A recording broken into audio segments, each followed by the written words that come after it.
Welcome to the Big Bets on Campus podcast. This is the Conference USA preview. I'm Mike Calabrese, and I'm joined by my Group of 5 deep dive co-pilot, Duck. We're breaking down the 12-team league that, for lack of a better phrase, it's been a halfway house for programs dating back to when it was founded in 1995. Major P4 programs like Cincinnati, Houston, Louisville, SMU, TCU, UCF, they all started here in Conference USA or played at some point in Conference USA before making their way up in the college football world. So this has been a launching pad for a lot of great programs. But I'm going to hit you with a piece of trivia to get you invested in Conference USA right from the jump here, Duck. There is one SEC school, Vanderbilt, that is actually an affiliate member of Conference USA in which NCAA sanctioned sport.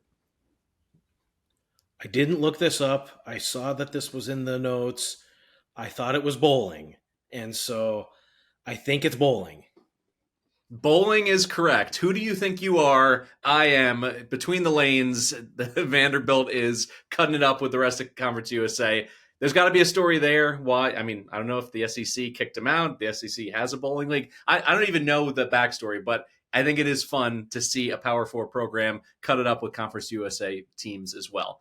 Now, right off the bat, I want to say something positive about this much maligned conference. They're the butt of the joke. They're constantly taking paychecks to get their heads caved in every single fall. But unlike Power 4 football, where we just had a 2-loss national champion, Ohio State gets this huge mulligan. Well, every single game matters in Conference USA. If you have any aspirations of making the 12-team college football playoff, you got to win every single game. And that applies to 12, scratch that, 10 teams. Sorry, Delaware and Missouri State. You're going to have to wait for your eligibility to kick in. For the other 10 teams in Conference USA, you got to go ahead and have a perfect run. And I think that's going to build some excitement in this conference. There could be some early upsets in the non-conference portion of the schedule. And this is a conference that produced a 13-0 champion in Liberty just 2 seasons ago. Jamie Chadwell had it all going. They get to the Fiesta Bowl. They got their heads stomped in that game against Oregon, but they were at least able to do it. And if you go 13-0 again this year, you're certainly in the conversation. It's no guarantee because of strength of schedule. But when you look at the strength of schedule across the league out of conference, you got LSU, Penn State, Texas, USC, all on the schedule. Maybe some magic happens. Maybe there's a giant killer or two in this group. Let's find out. Let's jump in with the very top of the conference, at least in the predicted finish, and that is the Liberty Flames. They went 8-4 last year, 5-3 in the CUSA. A Bahama Bowl loss to Buffalo 26-7. They mailed in a bunch of games, as we know. They were a letdown at multiple points. They had that huge upset loss to Kennesaw, which made the Owls season. But it just seemed like the vibes were off really from the get-go for a team that brought back Caden Salter. You figured that they were going to be so effective. Now, this year, they're plus 140 to win Conference USA. Their win total is sitting at 9.5. Why? Because this is the worst schedule in the FBS. Of 136 teams, they're the very bottom of the barrel. What's interesting, I wrote this up for the Action Network app already, 7-1 payout on a perfect regular season. And when you look at the schedule, they're going to be favored in 11, maybe 12 games, depending on what happens in that James Madison game on their home field. And let's start breaking down a little bit of what makes them so formidable here in the conference. 7 starters returning, 2 on offense, 5 on defense. They played a ton of kids last year, which is actually why they returned the 15th most production in FBS football, 13th on the defensive side of the ball at 72%. Tremendous coaching continuity for a G5 school. You usually see the coaching carousel heat up, and anyone with any modicum of success is out the door for a P4 job. Well, they got the same head coach, the same OC, the same DC, and also some co's in there as well. So the coaching staff really top to bottom has that continuity. Now let's get into the schedule. Obviously, the most challenging games are against James Madison. They also draw Bowling Green, which would have been more difficult last year, albeit on the road this time. They got their home tilt with James Madison on September 20th. They avoid Western, which is critical in the regular season. Another reason why I like them at 7-1 to have a perfect 12-0 regular season this fall. And they draw Jacksonville State before they can get acclimated to that coaching and scheme change. So those are the 2 teams that played for the Conference USA belt last year. Western not there, and Jacksonville State exactly when you want to get them early in September. I've said it before, and I'll say it again. Ethan Basco is the right fit for this offense. He's proven through high school and his collegiate days thus far that he is a dynamic and willing runner. Caden Salter had athleticism, but at times he didn't seem to want to get involved in the read game, in the option game, putting his head down, getting those extra yards, getting some of those gritty yards. You look at Vasco, this is a guy who scored 10 touchdowns in a high school game in Virginia. You'll go back just a few years at Coastal, had 170 yards on the ground against Old Dominion. He had 4 games last year with 50 yards or more rushing. So I look at that as the Coastal line was kind of a mess. They were 83rd in line yards last year. This Liberty offensive line, I think, has an opportunity to be really strong thanks to the portal. They're breaking in 3 new starters, but they're building around Aaron Fenimore at center, who could be a real rock for them. Defensively, this is where I'd like to get you involved here, Duck, and kind of get your thoughts, because I think this secondary could be special, at least by Conference USA standards, and they need to get back to their 2023 Havoc-minded defense. They finished 10th in Havoc, and they intercepted 21 passes to lead the country in that area. Last season, those numbers dipped to 78th in Havoc and 97th in INTs. And also you add in the fact that they lose TJ Bush on the edge, which hurts a lot. He got absorbed by the Calgorithm. He's off there to play at Berkeley. So can CJ Bazille Jr. be enough on the other side? He has 14 and a half career tackles for loss, but they need more pop. They need more negative plays. They need more quarterbacks putting the ball in harm's way, because they're, the back half of this defense, the linebackers, the defensive backs, every position is going to be manned by a junior or senior, a lot of experience, a lot of potential havoc in the defensive secondary. As I mentioned, 12-1 or 12-0 at 7-1. I think that's a good bet. Positions them to be obviously in the Conference USA title game as well. I think when you look at the schedule, it's just difficult to pick out the, even the situational spots to play against them. They get Delaware and Missouri State, the newcomers, both at home. They got an FCS opponent in Maine in the opener, and 3 more opponents with first-year head coaches. 6 of their opponents were actually at the FCS level just 3 years ago. Shout out to the Solid Verbal podcast for that little nugget. So that just shows how weak the schedule is. I love Chadwell. I love the staff. I think Vasco is the right mix here offensively and giving, what he's able to do as a dual threat. Let's start with the defense first, Duck. Do you think they're going to be able to get closer to, let's call it, a top 25 finish in Havoc? And if so, what's that domino effect on them this fall? I do think the defense will be just fine. I like the continuity in the coaching staff that you had previously mentioned. They're going to throw out some unique looks. They run a 4-2-5. They run some 3-3-5. They run multiple fronts. And so I think that they will have an opportunity with what they bring back in the defensive line. They're somewhat undersized in the defensive line, but they are very athletic and quick. I think CJ Bazille will have a really good season this year for Liberty. I think the linebacker group, they bring in enough experience and a couple of FCS transfers that I think that they'll probably be a unit that is at least on par or comparable with what we saw last season. And I think the secondary, with some of the unique looks that they present against some of the teams that are migrating to more of a pass offense, will provide some challenges in league play. So I think defensively, I really don't have a real caveat on this team being any worse than what they were last year. I think really it comes down to if they can retool the offense. You mentioned Ethan Vasco, who I think is just an absolutely perfect fit to run this offense. He was recruited in high school by Jamie Chadwell at Coastal Carolina and should jump right in, plug and play with the system. I think that the running back room, they'll kind of be by committee a little more this year, but I think Vaughn Blue is a talented player. Caden Williams, the youngster, is going to be just fine in the running back room. They'll need a few receivers to emerge. But I think overall, I think this group will be one that will see Chadwell coach this team a little bit differently this year than what happened last year. When you look at 2023 and the exquisite regular season this Liberty Flames team had, they ended up playing in the New Year's Six Bowl, and then last year they kind of just rolled their group out there so many times and played such uninspired football, even in wins. They had a miracle comeback against New Mexico State that they really had no business winning. They played UTEP close for a half. It took a miracle for them to beat East Carolina. They kind of went through the motions against FIU. Then the stunning loss to Kennesaw State is really where the alarm bells sounded with this group that, man, there was really something wrong. Caden Salter just did not look like himself. He really wasn't motivated, like you had mentioned, to stick his nose in there in the run game. And it was just really staggering to see kind of a drop off of intensity and attitude with this Liberty Flames offense. They beat UMass by 1, and they just did not have the season that this group ended up wanting to have. It was really a disappointing season. So I think that Chadwell coaches this group a little bit differently this season and really plays on some motivation, because they were embarrassed by Kennesaw State. And it was really staggering to see a 26.5-point favorite lose that game against the worst team in conference play. This year, I think the schedule does provide some unique challenges, albeit not against exceedingly difficult opponents.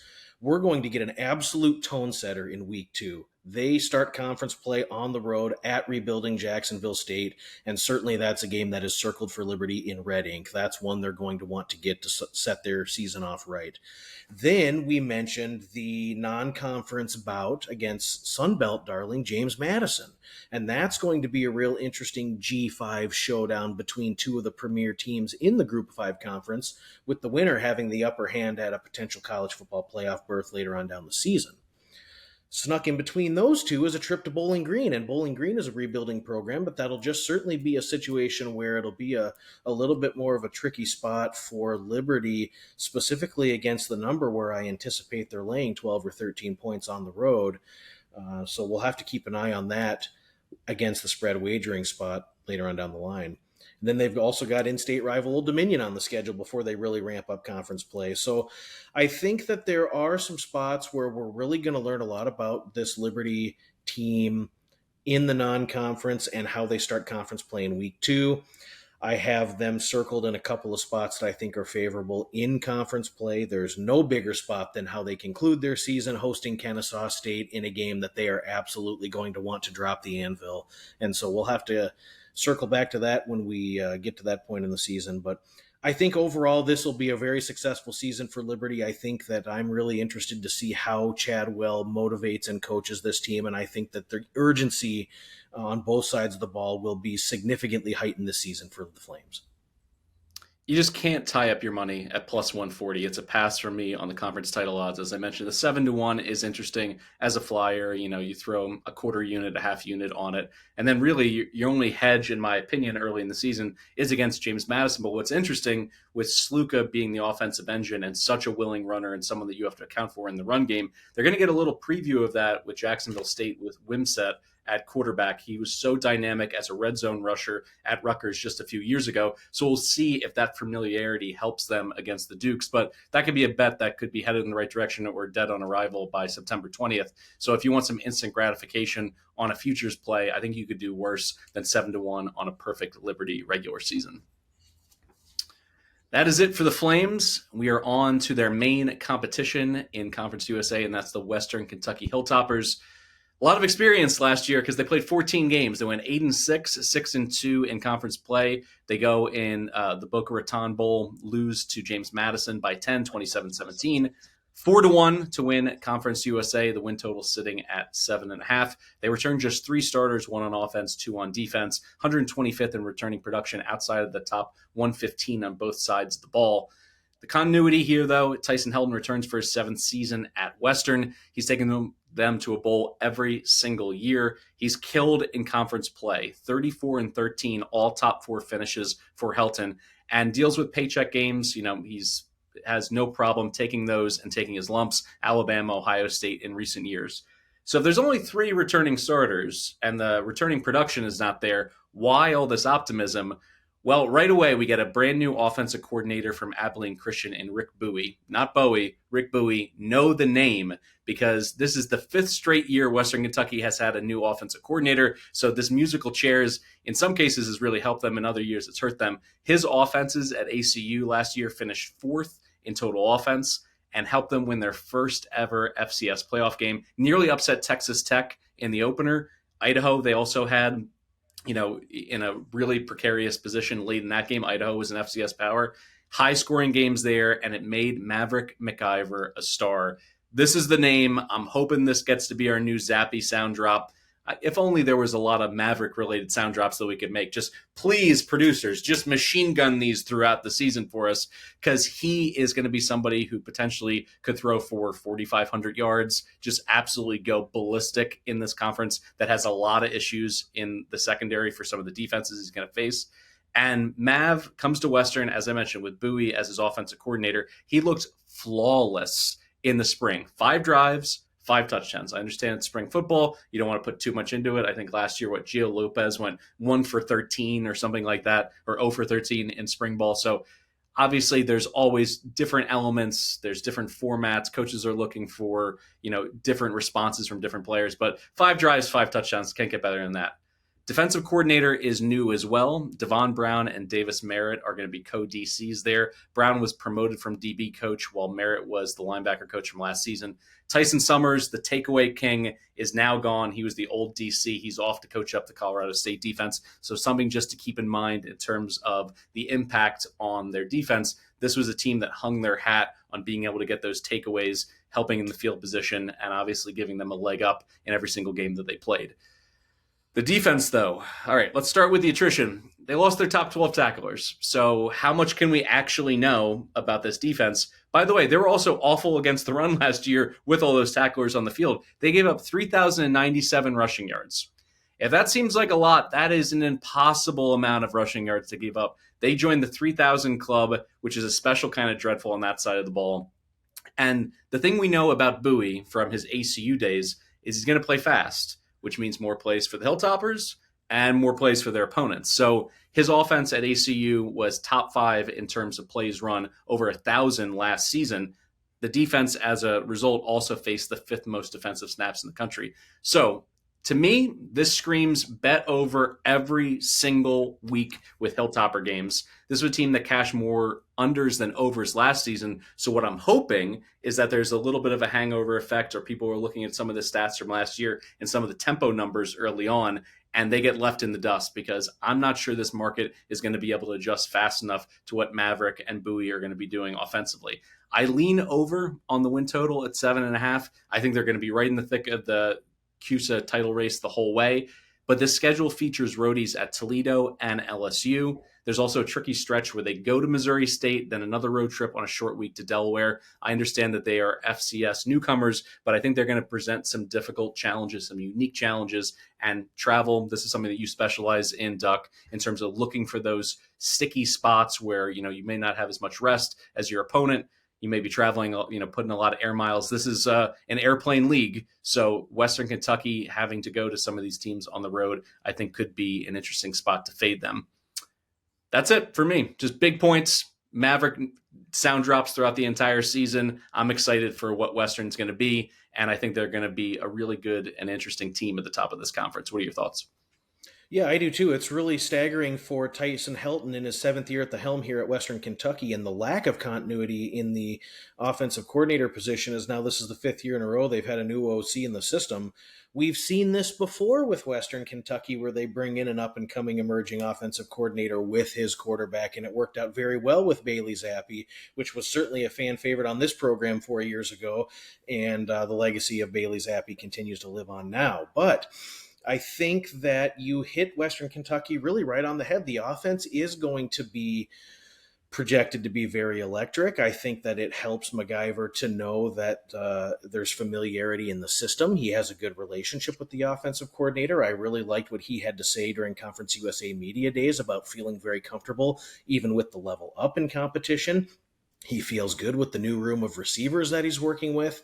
And I think that the offense is going to be just fine. We should see a little bit more tempo from this group this year with Western Kentucky. The offensive line is really the question mark with all the transfers. With a full rebuild, they've got transfers from Kent State, Bowling Green, Akron, New Mexico all coming in. And we'll know right away if this unit gels. But with the nature of the offense and MacGyver getting the ball out of his hands quickly, I think that'll mitigate any sort of worry about pressure being provided. I think that they'll be locked in with what they want to do offensively. The handcuff with this group is really just the defense. There's a lack of returning production on the defense. There's a lack of only 3 starters that come back. And it was really stunning to dive into the metrics last year and see how this defensive front seven wore down against the run. I mean, it was just really, really bad when you dive into giving up 250 to 300 rushing yards per game against teams like Louisiana Tech, New Mexico State. I faced Jacksonville State, which was a dynamic rushing attack, but there was just no stopping the run, and it was just one of the things that really caused problems for Western Kentucky, and I don't see it getting a lot better. I don't see any reason to suspect that with who they have returning in the front seven, that they'll immediately have those changes fixed.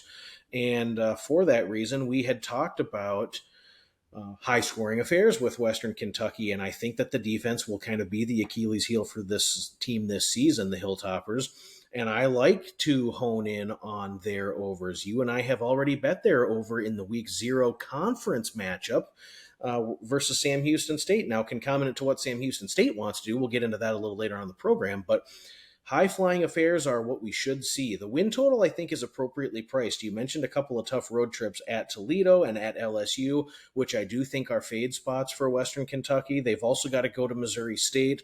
Missouri State head coach Ryan Beard has a fairly close relationship and family ties to Western Kentucky, and they're a very motivated group to get that win at home. They've got to go to Louisiana Tech.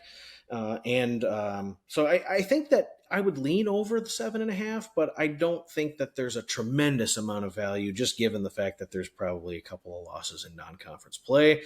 I think Western Kentucky, there's about 4 or 5 teams that are kind of competing for that second spot in Conference USA behind Liberty, and I definitely think Western Kentucky is one of those teams, and should be a real exciting season and electrifying offensive season for this Western Kentucky group here in Bowling Green, Kentucky this year.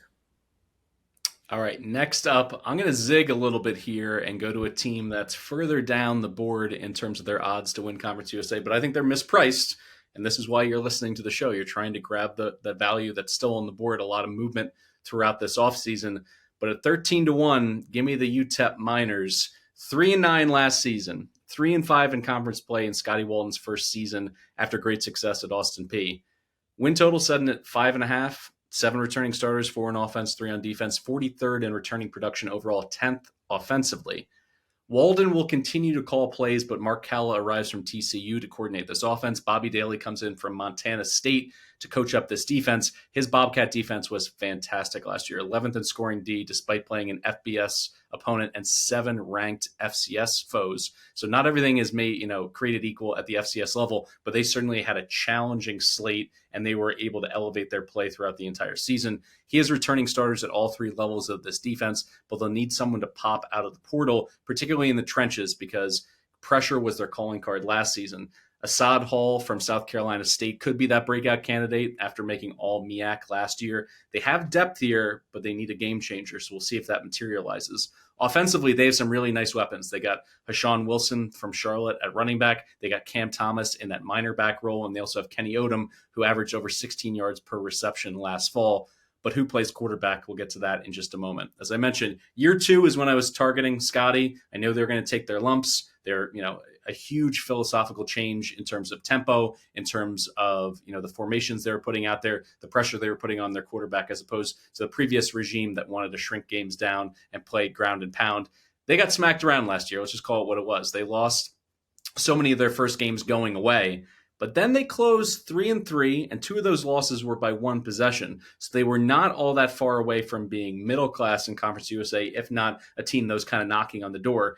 They've added back-to-back recruiting classes that have been the best in school history. All of this high school recruiting, I think, is going to start bubbling up, and those 3-star recruits that they got in the portal, all of a sudden those replacements and some of the players they lost, as I mentioned, 8 new defensive starters, almost all of these guys are 3 stars. So the talent is so much better than it was in 2023 when they had a coaching shakeup.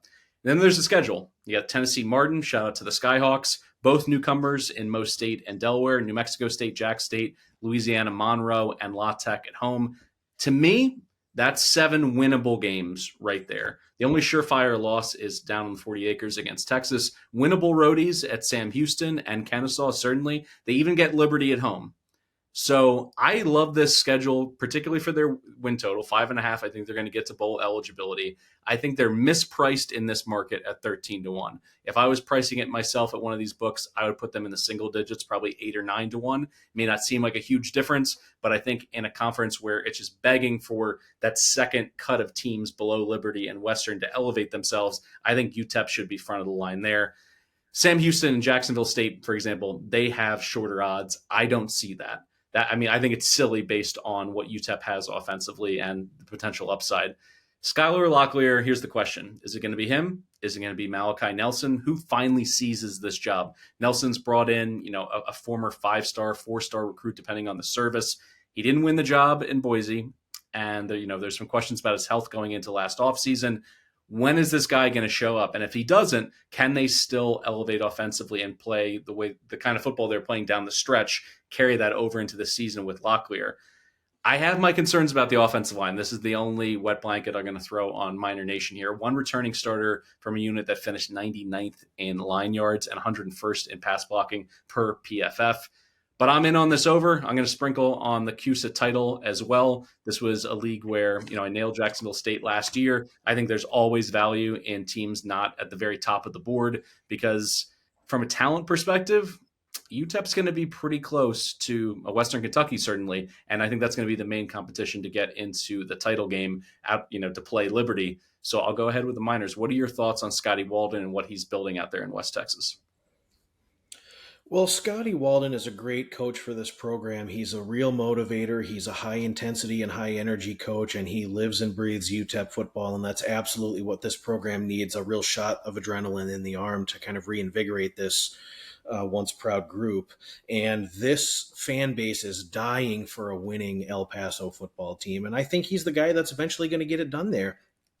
Last year, we saw their offense take some lumps. It was a complete 180 shift from what Dana Dima wanted to do with kind of a rhino package and double tight end and power football. And now you're running this new unique offense that Scotty Walden brings in from Austin Peay. And they really kind of did take their licks last season. Now, the quarterback play unlocks a lot in this offense, and it'll be really interesting to see the development of Skylar Locklear and see if he can really take that next step. He got hurt last year, and they rotated 3 or 4 quarterbacks.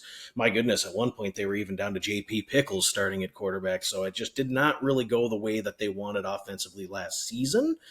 And the addition of Malachi Nelson adds in a different element as well. And I think the reports out of camp are that he's not in contention or he's not leading the competition to be the number one. So certainly hope that doesn't create a locker room rift. But offensively in the skill room, I think UTEP is just loaded with talent. I love Hassan Wilson, who comes in from Charlotte. I think the receiver room is loaded with players that are just set to explode. And the offensive line is a question, but the offensive line has really good size. They really feel comfortable with the transfers that they have, and they feel that this group is going to gel really quickly with the UTEP offensive line. So I think we'll see a major step forward for UTEP offensively this season.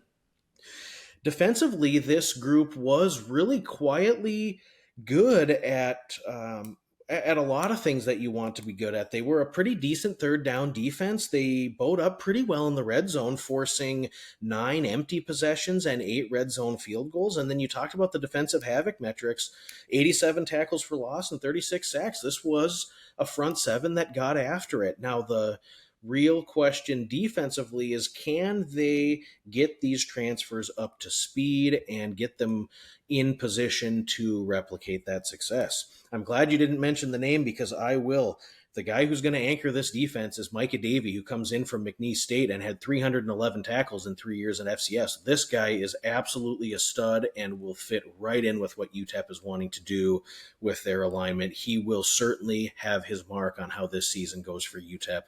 Defensively, I think you just need a little bit of marginal incremental gain in improvement and getting that back end of the secondary shored up. And I think this group could actually be okay this season. I think that the UTEP defensive alignment will be all right, and they should certainly be one of those teams. I kind of mentioned it before, but I think there's about 5 or 6 teams that are poised to kind of jockey for position for that second level in Conference USA, and UTEP is certainly one of them.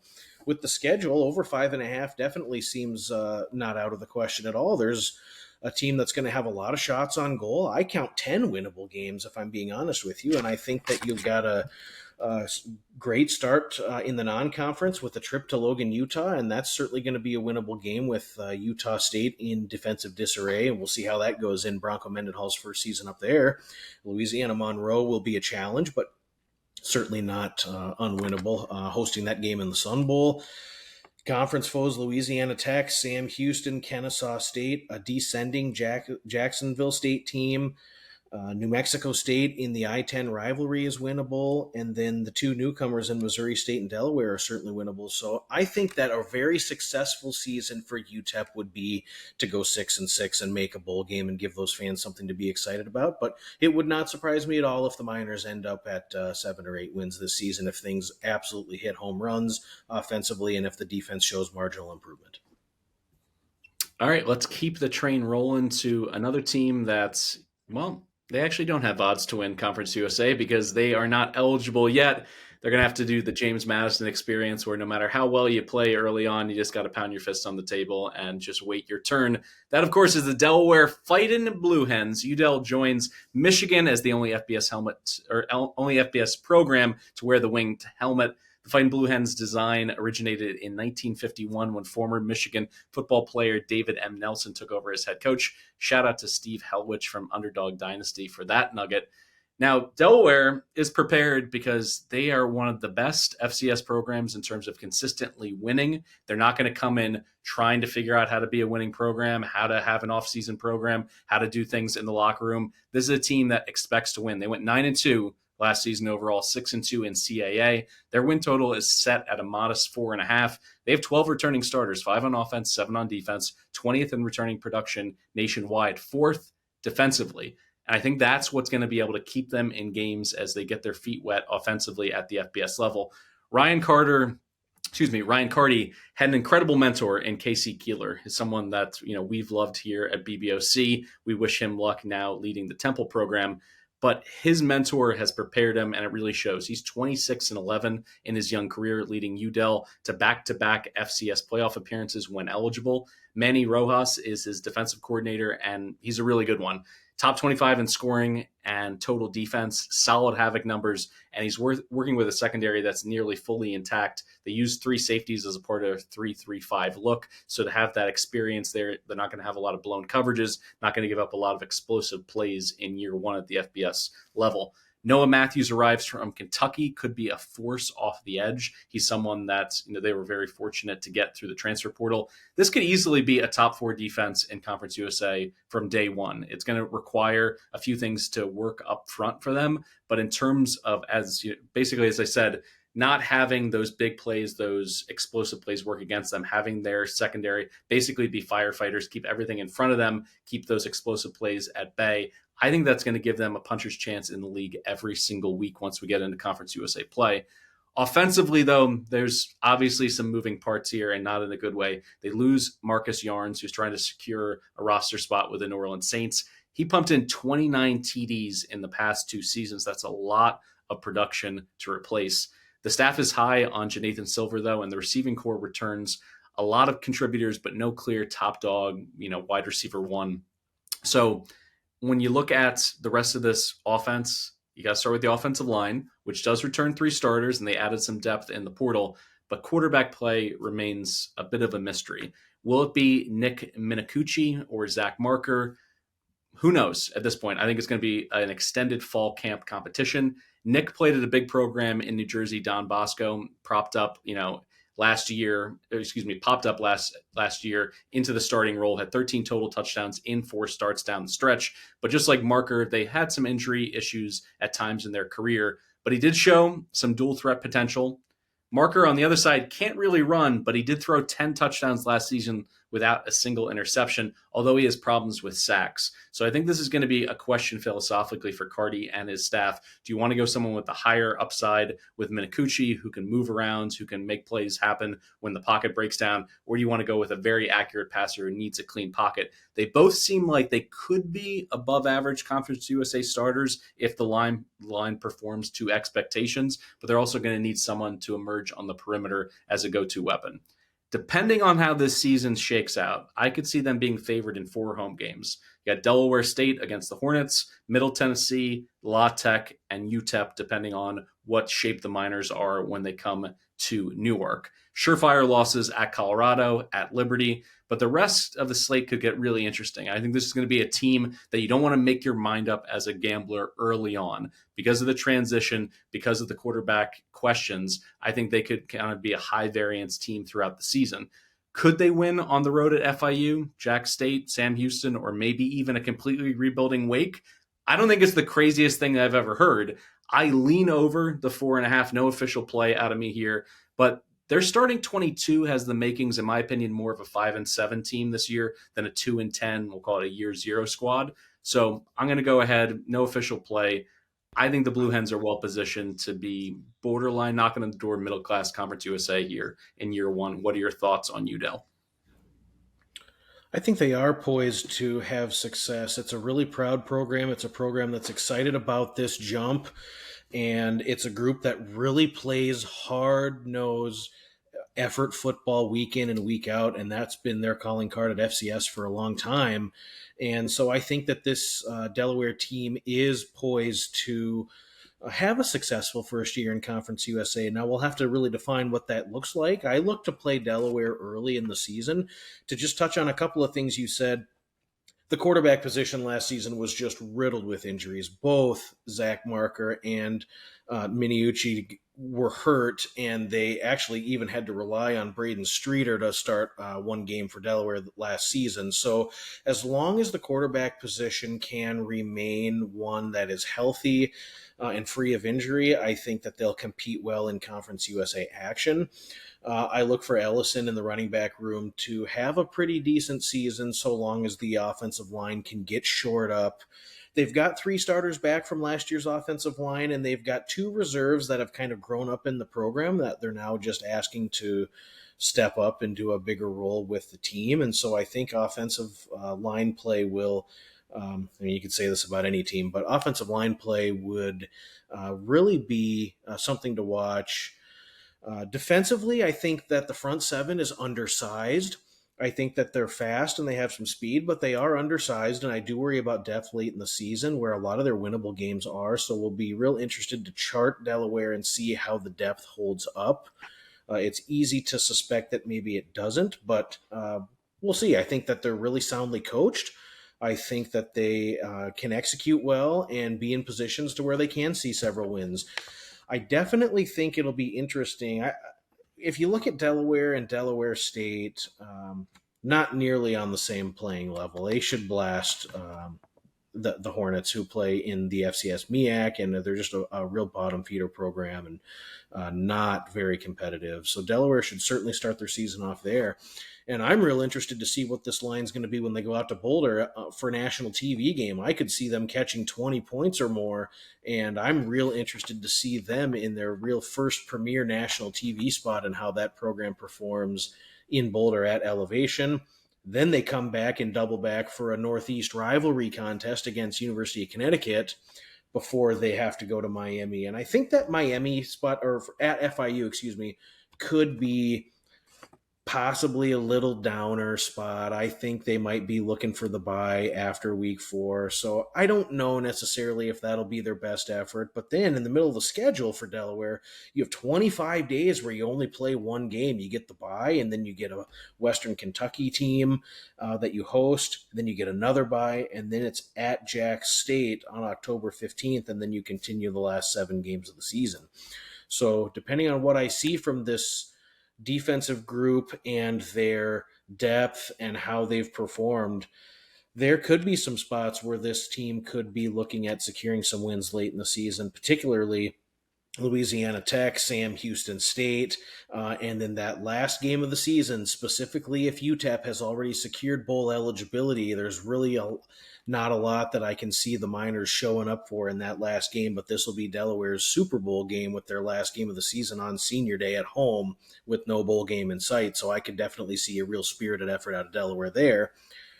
And another spot that I'm interested to see how this will go for Delaware is when they travel to Winston-Salem in their second to last game of the season to play Wake Forest. Jake Dickert takes over for Wake Forest, and we've seen his Washington State teams really fade late in the season the last couple of years, and so it could be a great spot to back Delaware against the number against a fading, descending potentially Wake Forest team late in the year. It's another spot for Delaware to step up in competition. So we'll have to circle back to those later on. But I think there's a couple of really good spots to back Delaware against the number, and I could definitely see this group at 5 wins.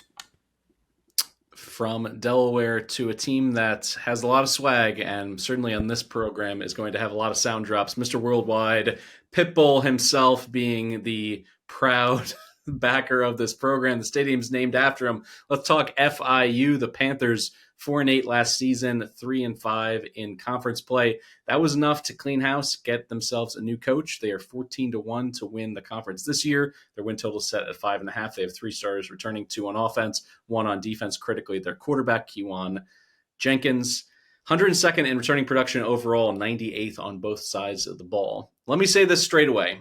This is the kind of hire that FIU needed to make. Willie Simmons won at Prairie View A&M. Then he won huge at Florida A&M, leading them to an HBCU national title. His 2023 season was so special that the Rattlers finished 5th in the FCS coaches poll, the best finish by an HBCU in the FCS era.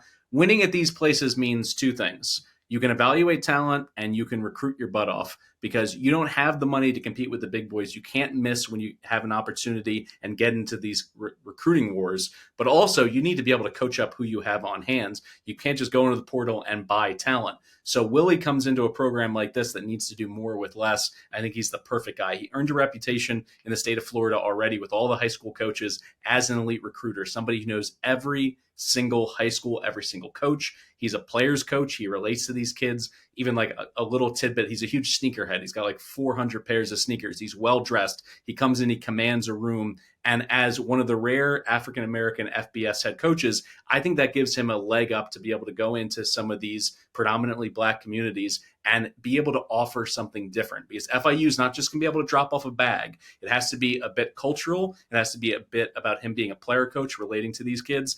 Oh, and also his incredibly stat-friendly system. In one off-season interview that I watched, he mentioned the word up-tempo 4 times in a single answer about his offensive philosophy. They want to go fast. They want to spread teams out. They want to be multiple in terms of their formations, their personnels out of the shotgun, which is fitting because his nickname in high school was Shotgun Simmons. He played at Clemson. He played at the Citadel. He is somebody who is really easy to like. If you haven't listened to this guy or you're not familiar with him, he's going to be a darling in the G5, or at least I hope so. But do they have the horses in 2024? All of this is great. All this positivity is great. Maybe I'm drinking the Kool-Aid. Maybe I'm getting ahead of my skis a little bit here with them coming off a 4-win season. But when I look at it, they bring back Kewan Jenkins, a.k.a. Lights Out. He just needs to turn up the big plays and turn down the turnover-worthy plays because he's always been a little bit of good, a little bit of bad, most of the time in the same game. Last year, 19 big-time throws per PFF, but also 15 turnover-worthy plays as well. The good news is he was absolutely cooking late, and in terms of his overall confidence, he was someone who won big at the high school level. And when you look at what he did down the stretch last season, 12 touchdowns, a single interception in his final 4 games, 3 of which he avoided taking a sack as well. So it wasn't just the turnover-worthy plays, it was also any negative plays. If he can keep them ahead of the sticks, I think that's the name of the game in year 1 of Simmons' offense. Looking at the rest of the talent around him, Keyjon Owens, returns at running back, as well as 3 of his top 4 wide receivers. I mean, losing Rivers, it's not great. Goes to Georgia Tech. I would be more bullish on this receiving room if he was back, but those are the breaks at the G5 level. They added 6'6" Alex Perry from Hawaii, who I think is an interesting big target, could be a safety blanket for Jenkins this year.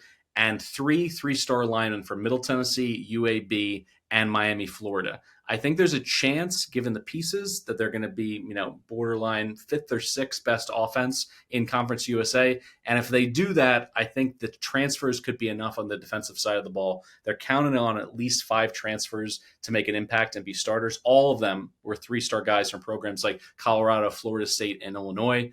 Purely starting 11, I think they could have a really good secondary that's going to be difficult to throw on. Can they generate a pass rush, though? Obviously, it's interconnected in terms of your overall pass defense numbers. You got to be able to get to the quarterback, but they got not one but 2 FSU edge rushers who came through the portal, so that gives them a shot right away.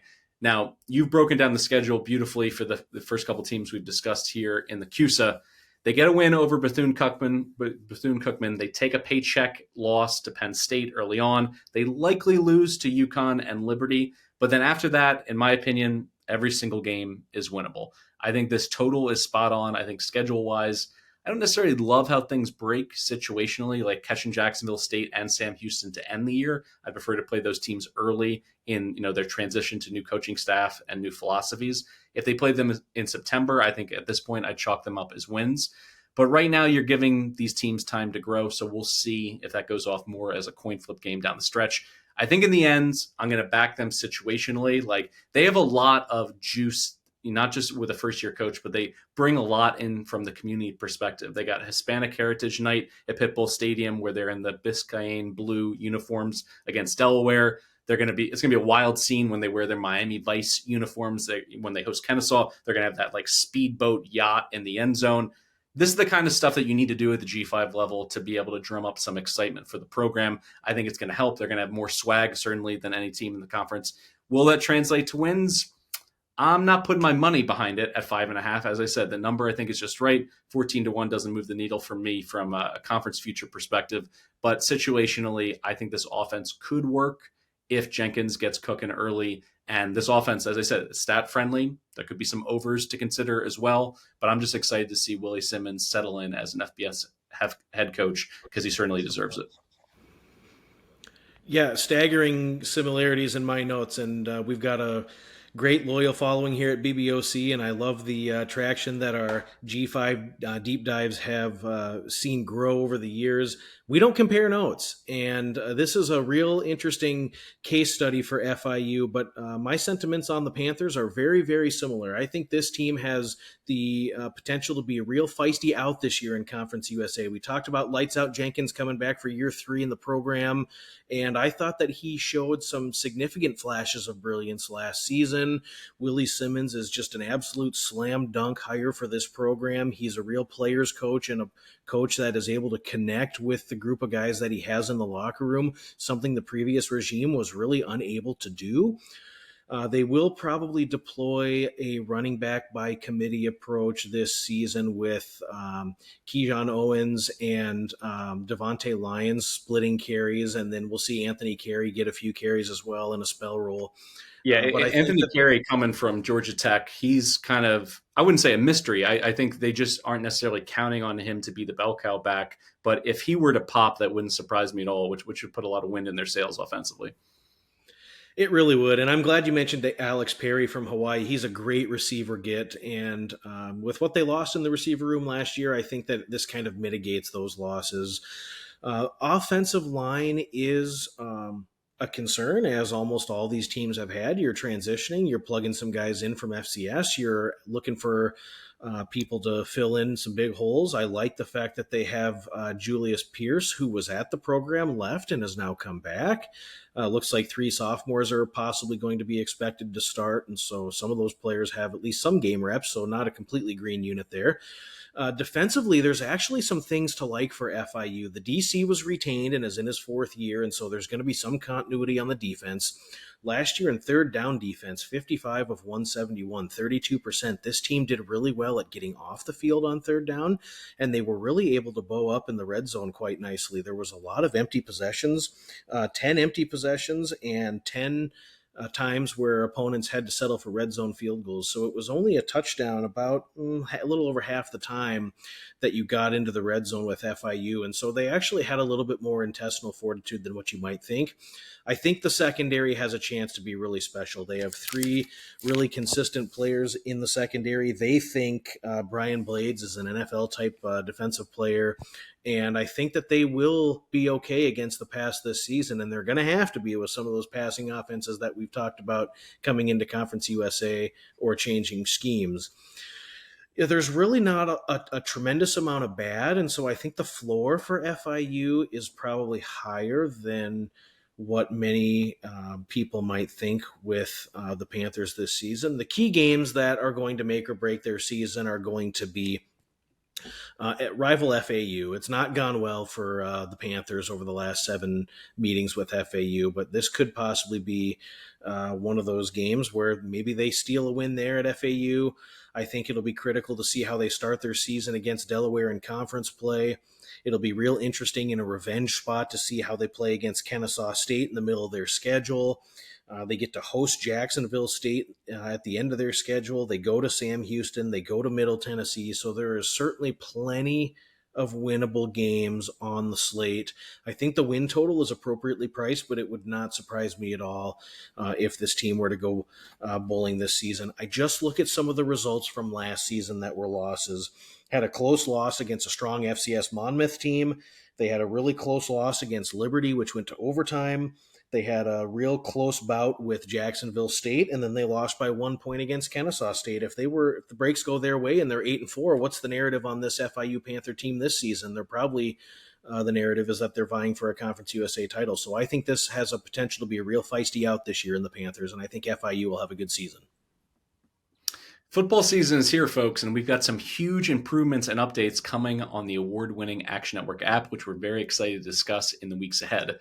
But to get the most out of the app, you still need to be an Action Pro subscriber. It's only with Action Pro you get real-time pick alerts from me, Duck, Stucky, and Colin, and the entire Action Network team of experts. Plus, you can get access to pro projections powered by Sean Kerner and our predictive analytics team, plus a million other benefits. And right now, BBOC listeners can save $20 off the annual price of Action Pro. Just go to actionnetwork.com/pro and use promo code BBOC20. That's actionnetwork.com/pro. Use code BBOC20 for $20 off the annual price of Action Pro.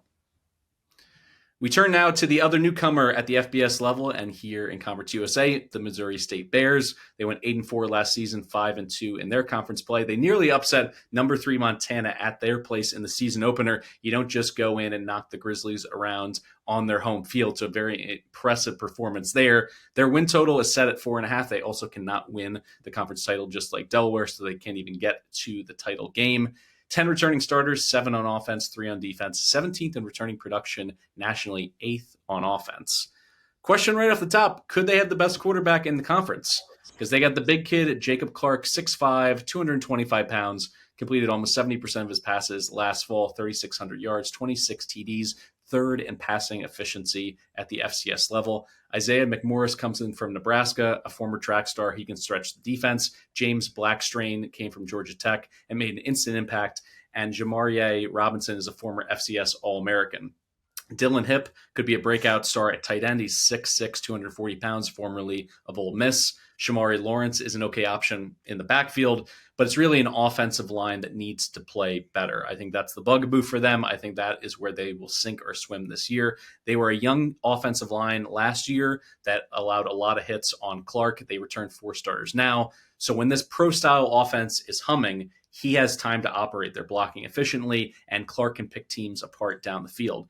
They also have a reliable kicker returning who made 11 of his 12 attempts last year and hit a 50-yarder. Now, defense is where things could get shaky after key pieces walked out the door in the offseason. But luckily, I know you love a good FCS portal story.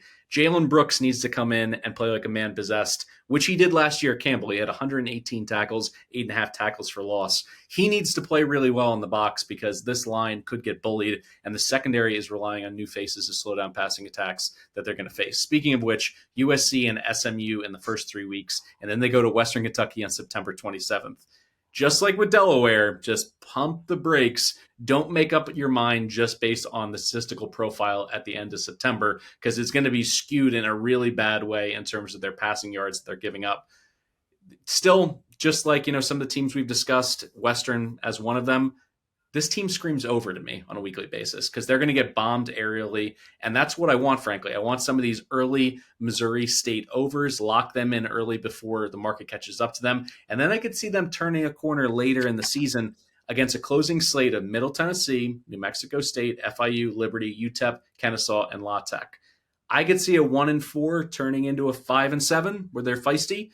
And, all of a sudden they're starting to cover numbers, some backdoor covers, particularly with this offense and with Clark cooking. He's not someone who's going to give up on the season, because this entire year essentially is an audition for NFL talent evaluators and where he wants to stack up in the NFL draft come next spring. So my closing thoughts here are: do not sell early on Ryan Beard and the Bears, and thank me later. What are your thoughts on Mo State? Great quarterback, Jacob Clark, who's been in the system for some time. He has great size. He's poised in the pocket when he has time to throw. And I think that this will be a really fun offense that'll have success against Conference USA defenses this season. Really what the catalyst will be is how the offensive line shores up, because this was a unit last year that struggled badly. They allowed 40 sacks. They allowed 84 tackles for loss. At times, this offensive line struggled to open up holes in the run game. And so if the offensive line is humming, this offense will be electrifying week in and week out, and they should put up some big numbers. I actually really, really like the addition of Shamari Lawrence in the running back room. He started his career at the University of South Dakota and was an electrifying back for them before going to FIU, and is now here in Springfield. And I think he'll fit right in the running back room there. Really what this season will come down to, because this is a transition year. This is a year that this program is going to experience a lot of firsts. I think the coaching staff is fairly prepared for it with the group that's in their locker room. I think the defense is at times going to just get exposed, because we have just seen it when they've played up in competition at the FCS level, specifically against the premier FCS Missouri Valley Football Conference teams in South Dakota State and North Dakota State and the University of South Dakota. They have just struggled badly to get off the field. They can't stop the run, and teams score very consistently against this defensive unit. At all three levels of the defense, I think there are holes. 11 of the top 13 tacklers are gone, and you just look at the transfers that are brought in along the defensive line and in the linebacker room. It could work out. There are some guys that you had mentioned, Jalen Brooks specifically, who started his career at UNC before going to Campbell and is now here. It's kind of a revival story in his career. That could happen. Some of the secondary guys are inexperienced, but they've kind of bounced around a little bit, so it'll be really interesting to see how this defensive alignment can gel together.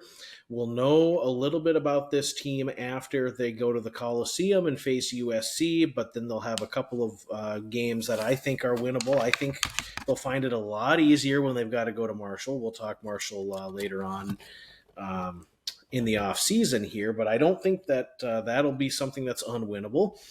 I know that this group will be really poised and motivated to host ACC foe SMU in week 3, so that'll be a real interesting spot for Missouri State when you're looking at against the spread wagering week to week. Then they'll host FCS UT Martin. But you're absolutely right. Later on in the schedule, there are some winnable situations with Kennesaw State. They host Louisiana Tech. They host FIU, which could be a coin flip game. New Mexico State. There are opportunities that present themselves for wins. One thing that I will say is their last game of the season, a couple days after Thanksgiving, they host Louisiana Tech. And if Louisiana Tech has either secured their 6th win to unlock bowl eligibility, or if that season goes awry in Ruston, which I believe it may, and they're not even playing for bowl game aspirations, that could be an absolutely brutal spot for Louisiana Tech, and one that I have circled in red ink to look to play Missouri State in their season finale. So there are a couple spots this year where Missouri State could be against the spread gold in your week-to-week wagering. And it's an offense that's not going to stop throwing the football. So even if you get outside of a big number, you're always going to have an opportunity to punch one in late to get the cover. So I like Missouri State against the number. I don't have a strong opinion on the win total, but this is going to be a really solid offensive group that's not going to be intimidated. Quarterback play should be just fine in this league. It'll come down to if the defense can get some stops, which to be determined. From a newcomer to a former newcomer, Jacksonville State, they went 9-5 last year in Conference USA, 7-1 in Conference USA play. Obviously won the whole thing, lost their bowl game by 3 to Ohio in the Cure Bowl. But the headline here is bye-bye Rich Rod, hello Charles Kelly, who returns to Jacksonville State after being their OC in 96 and then turned around and was their DC in 97 and 98. That is something I've never seen at the high level of college football. But he's never been a head football coach at any level. So I have major questions about why this number to win the conference, 11-1, forget that, I'm not playing it. The win total is at 6.5. I'm just going to say it straight away, under, because they returned just 6 starters, 4 on offense, 2 on defense, 133rd in returning production, dead last in defensive production returning in the entire country. And not only is this, no longer Rich Rod's program, it's not Rich Rod's offense. We got a major scheme change here. The spread option is turning to Clint Trickett's spread, which will still feature a running quarterback at times, but he prefers a bell cow like he found at Marshall out of the backfield in Lamborghini Leyburn or Rasheen Ali. And frankly, his quarterbacks, when he's been a play caller in OC, have stunk. Cam Fancher was a 1-to-1 touchdown to interception ratio kind of guy. And when he was the passing game coordinator at Georgia Southern last year, J.C. French struggled mightily with turnovers. He served up 20 turnover-worthy plays. Now, Gavin Wimsett is likely your starter. He's got 17 career passing touchdowns, but 21 picks. He can absolutely run the ball. He's going to be a red zone demon. If, he plays all 12 games, I could see him go for double-digit rushing touchdowns in those goal-to-go situations. But turnovers are going to hurt extra because this defense is going to be just porous across the board. And I think teams are going to be able to run it up in some revenge spots against the Gamecocks after all the success that they had in 2024. As I mentioned, the defense has no one left, and they may grade out well by Conference USA standards up front, but the back 8 is where my major concerns are. This defense is going to get shredded. They have no continuity, and they're coached up by Brian Williams, whose defenses at Maryland went from okay, decent to awful by the time he was run out of town. They consistently fell short in generating negative plays and taking the ball away with the Terps. That's not going to cut it with this schedule. First 3 weeks at UCF, Liberty, at Georgia Southern. They could get humbled early on, and then the schedule really does soften, but you wonder how many lumps they're going to take in those first 3 games. They're at Sam Houston, home against Delaware, at Middle Tennessee, at UTEP, Kennesaw, at FIU over a 7-week stretch. So as down as I am on this team, and I am playing their under on 6.5, I think I could just see the schedule where they could reel off 4 or 5 wins in the back half of the schedule and make it you sweat it out a little bit. Some of these unders that I like, and I'm going to talk about across the G5 landscape, sometimes I even like the alternate unders. This is not one of those cases. I don't see them getting to 7 wins based on what they have defensively. But as I mentioned, this schedule sets up for a nice little run in the middle of the year. And with Murray State as a gimme, I really need their spirit to be broken early. I just see a brand new head coach, an underwhelming journeyman quarterback, a meh play caller, no familiarity on defense, and comments like the one published in Athlon by an anonymous Conference USA assistant. Jacksonville State could be a first to worst or close candidate. I agree with that guy. Put your name to it, first of all, but I agree with him. I think this is going to be a team that could potentially go first to worst. And JSU, I just don't see it. Maybe you could talk into some positivity or some spots to play them, but offensively, I'm just not seeing it with Trickett at the helm. No, I really can't. I mean, if you look at some of the returning production metrics, they were absolutely dead last in FBS football overall in returning production and production lost. And it just is going to be an uphill battle. The defense is one that is likely to get shredded week in and week out. The losses in production defensively are massive, and it was already a defense that we saw had some holes particularly in their first 3 games last season when they were shredded by Coastal Carolina, Louisville, and Eastern Michigan. Before Tyler Huff was inserted and really grabbed the reins of the offense, this team was in major, major trouble.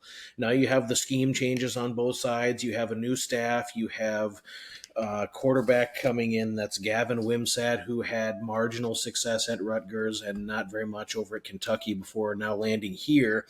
I just don't see really a ton to really get excited about offensively with Jacksonville State this season.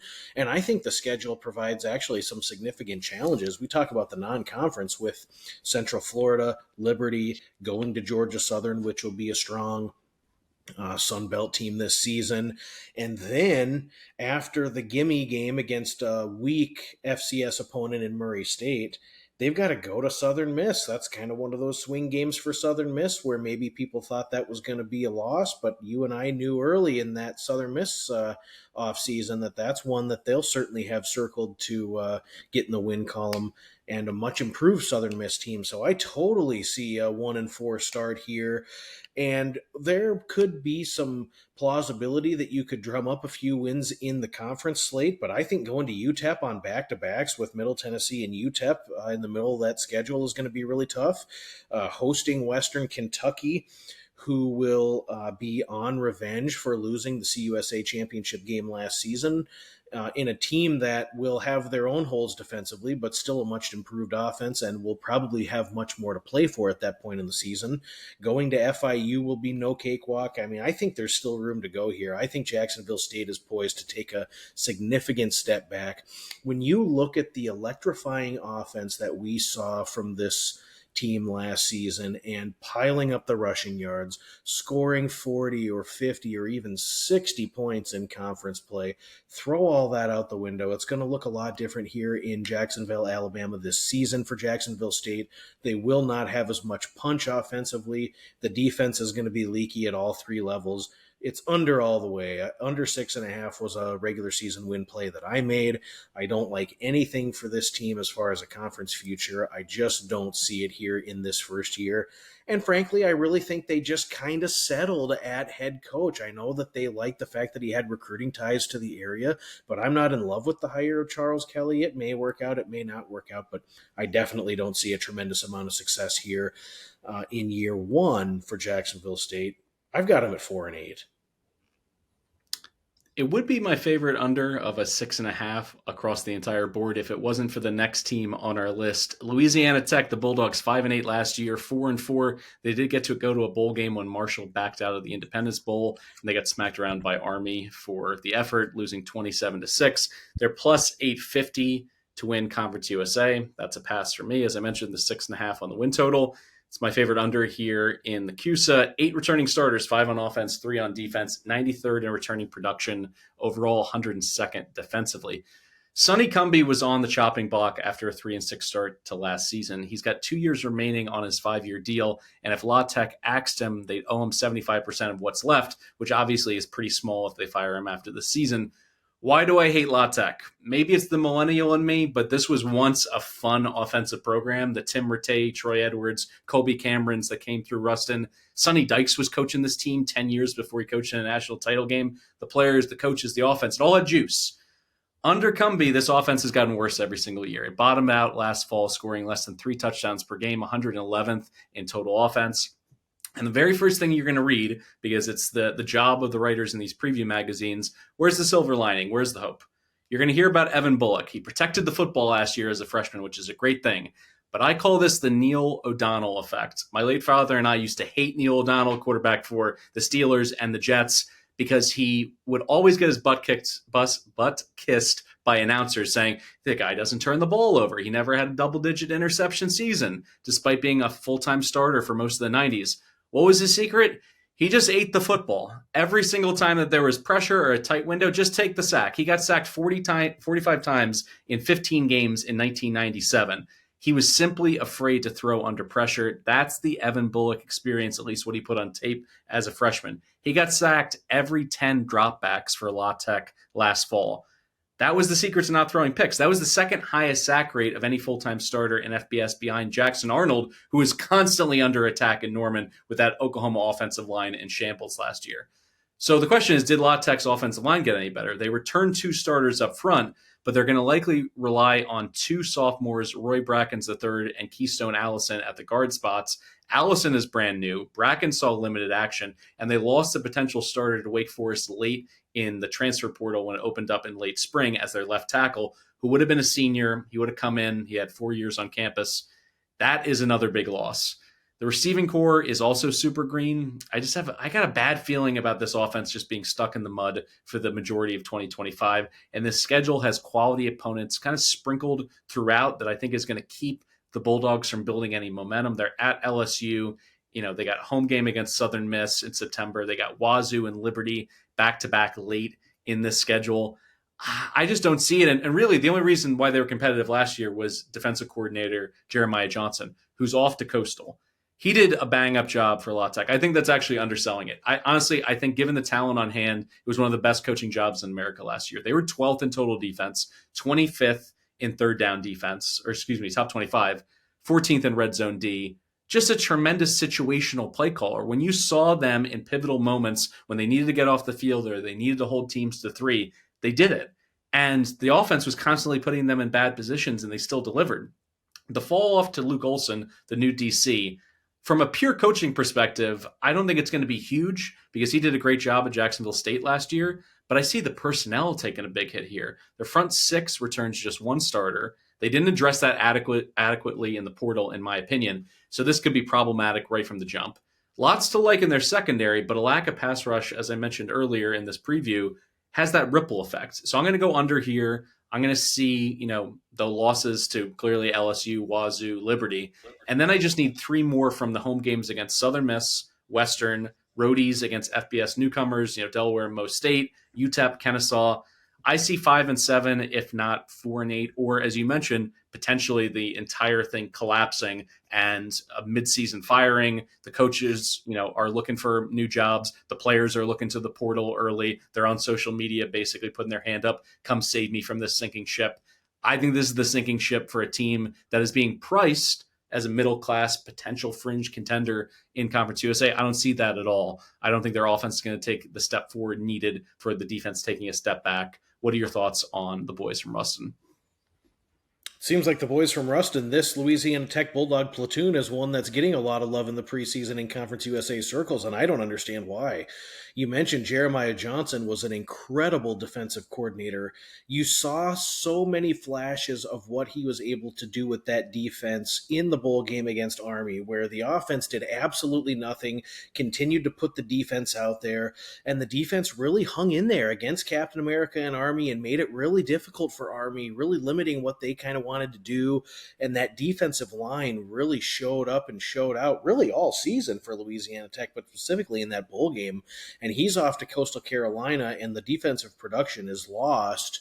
And I don't see how they're going to just be able to replace it. I think that people have undersold this coordinator move, but you and I have not.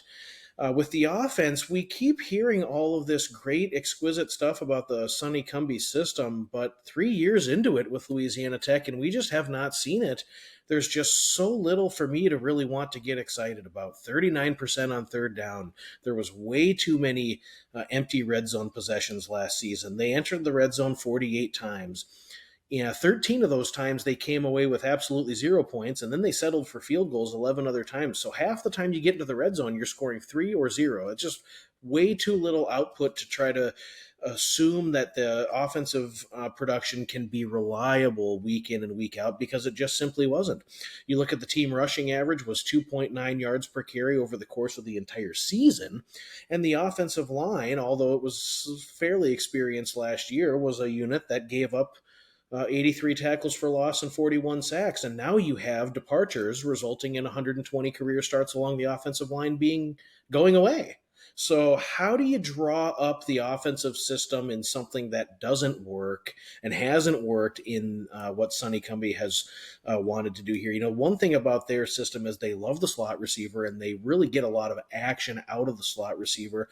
And now we've got True Edwards, who's no longer there, and how do you backfill his contribution to what we saw with Louisiana Tech last year?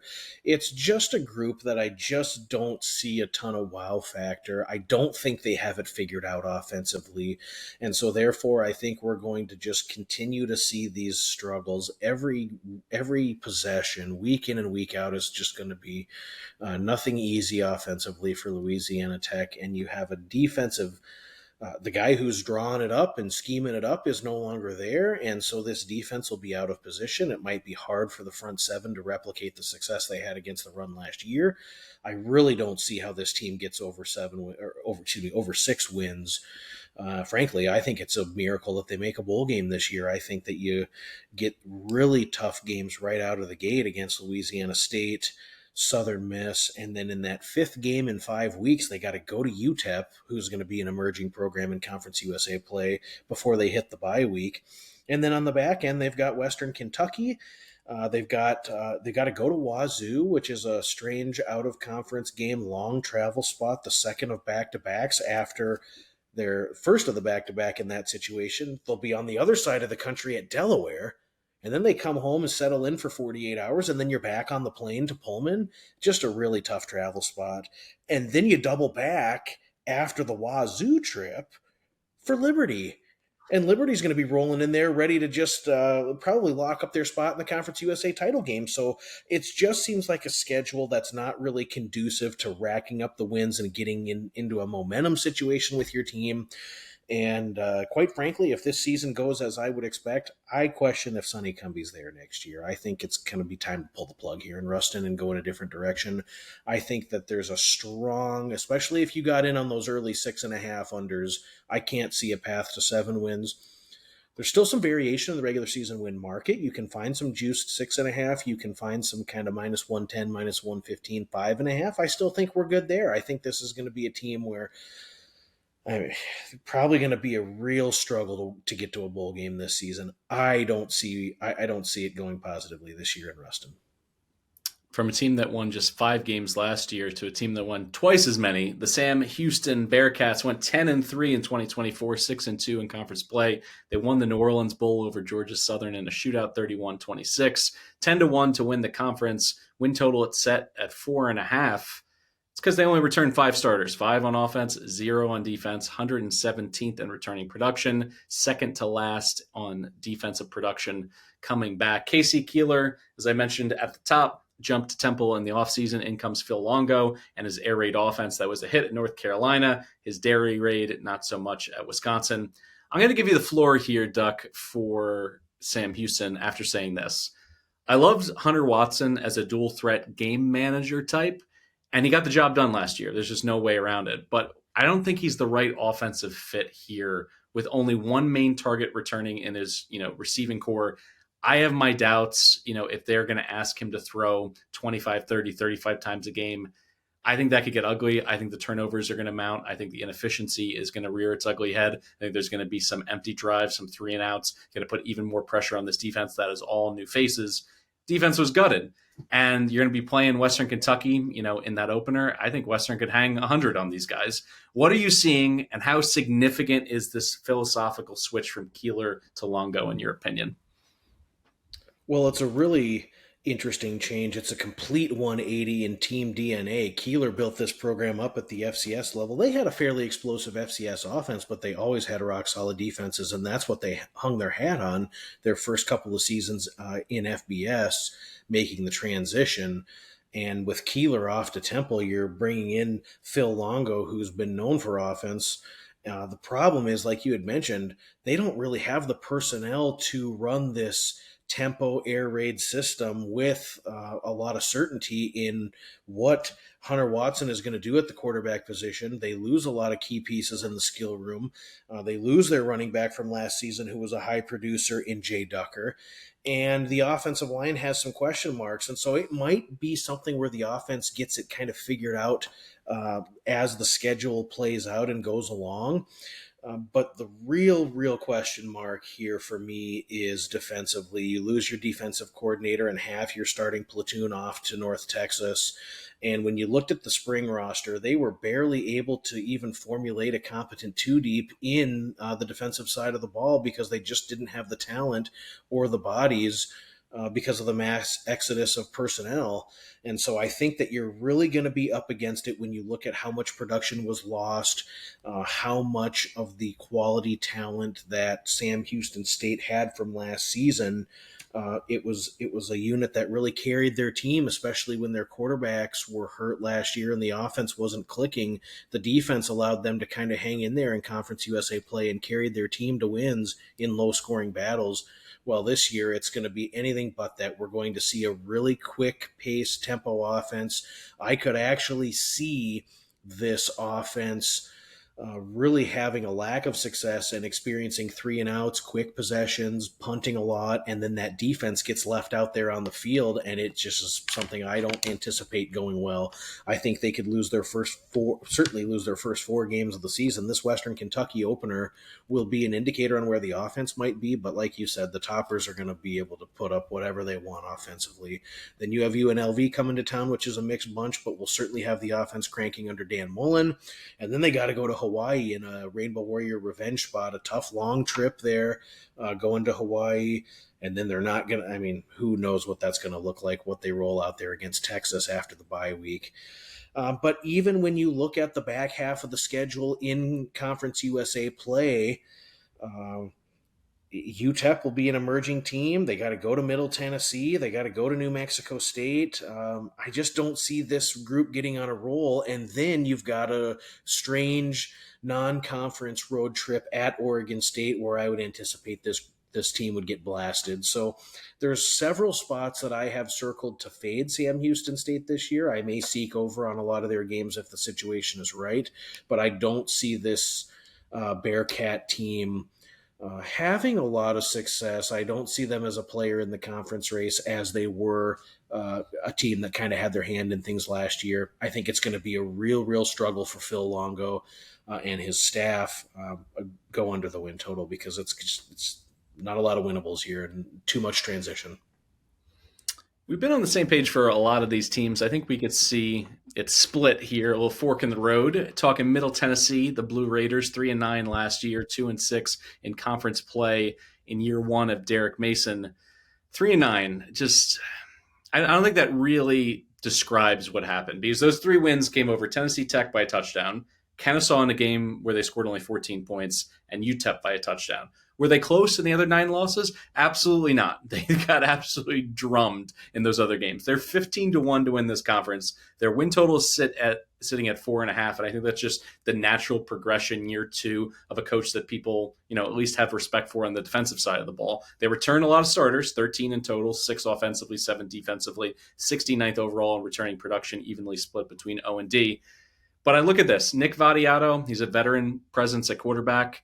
But they took away his designed runs last year. They cut his carries from 139 in Stockstill's final year with Middle Tennessee to 86 last fall, and 29 of those were sacks.